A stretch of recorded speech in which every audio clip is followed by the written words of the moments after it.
Hi, I'm Sydney.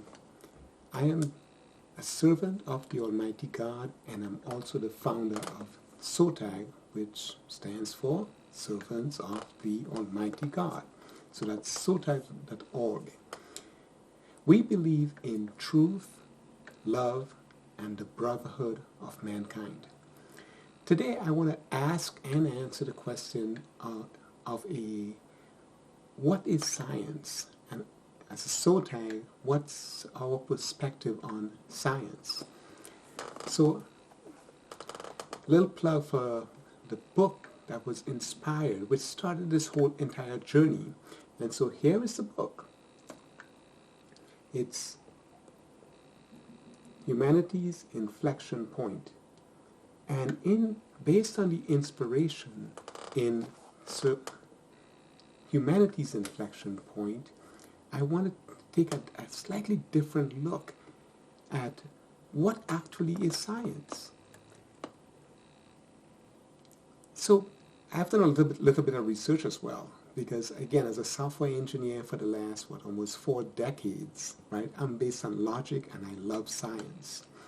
And what I realized is, here are some interesting facts. What is it, November 24th, 1859? Charles Darwin published on the origin of species.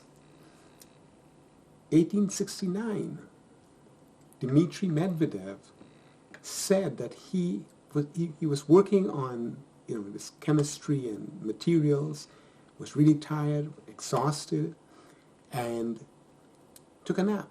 And in that nap, it was presented to him the periodic table of elements. And so now it seems that for the last almost 200 years, there was a synchronicity that we totally missed. And today it appears that our best and brightest scientists, right, the ones who are seeking the secrets of nature, which I think is more appropriately called the rules of creation, because they are being revealed to us by our Creator. But all of sciences, all 3 branches of sciences, physical science, life sciences, and earth sciences, which encompasses all our sciences, they are all just journeys of discovery. That's all they are. We don't create anything. In physical science, right, based on the great Dmitry Medvedev's discovery or the revelations to him, we understand all these materials. We did not change the properties of silicon or lithium or any of these things. We just discovered them. All our life sciences, that goes with our DNA and stem cells and everything that we are discovering about plants and animals around us, we are not creating that.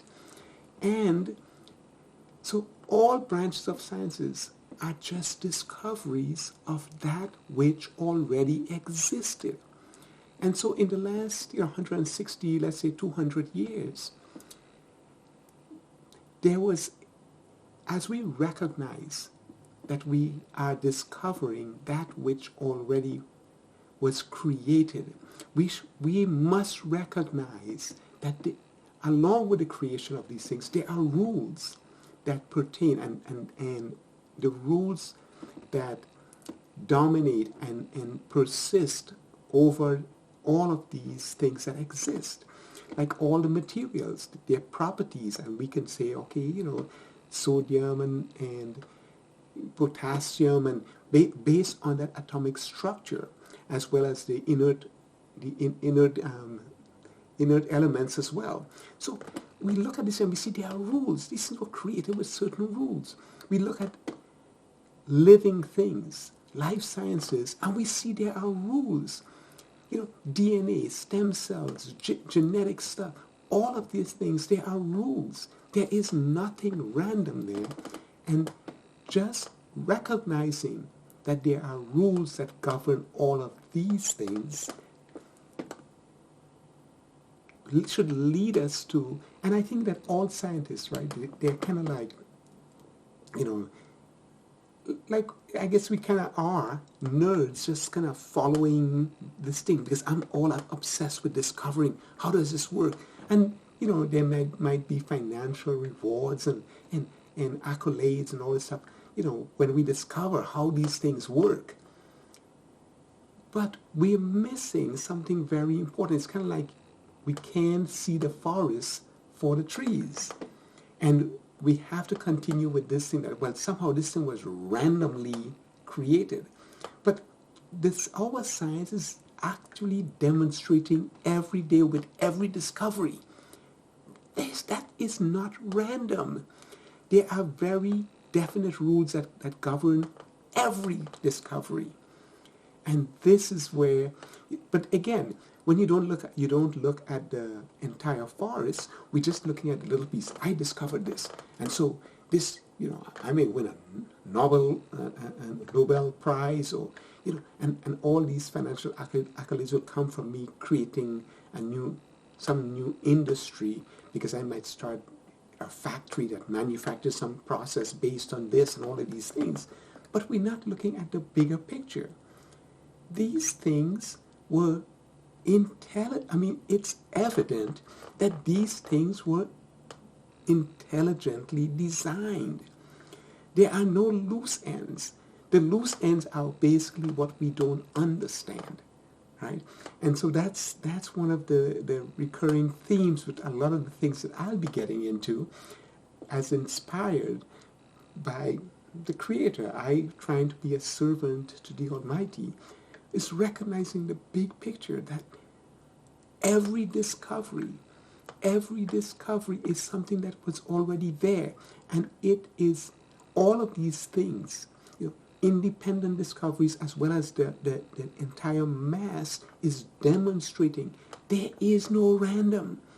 These things, all the interactions and interconnections, like one of the things I like to speak about is, you know, we, right, with the wonderful internet, every device that connects to the internet, we have a system to ensure that physical device, right, there's something called a MAC ID, and we have a system that we created to ensure that each one of them. Now, it can still happen. A sloppy employee or somebody make a mistake. But kind of the way we do it, we say, okay, you know, we have, I don't want to go into technical stuff. I mean, that's what I do, but I don't want to go into that stuff to kind of gloss over your eyes just kind of roll back in your head. But we have this large number, 24 bits. And each one of those numbers get assigned to different companies. So we can assign companies for the next 1,000 years, right? And within each company, each thing that they create, we have this long number, so we can create a unique thing for everything. So each company gets a unique number. Then everything that they create gets another unique number. So the combination of those two, see, makes it unique. Sounds great. We came up with a great system for that. But let me show you a system that's out there that's really, really unique. We use numbers, 0 to 9 or 0 to F, you know, whichever, depending on which base you're using, you know, and I won't get into that kind of stuff, but there is a system out there where, you know, you look at, you know, TV and you see crimes and you hear, and we accept that fingerprints are unique.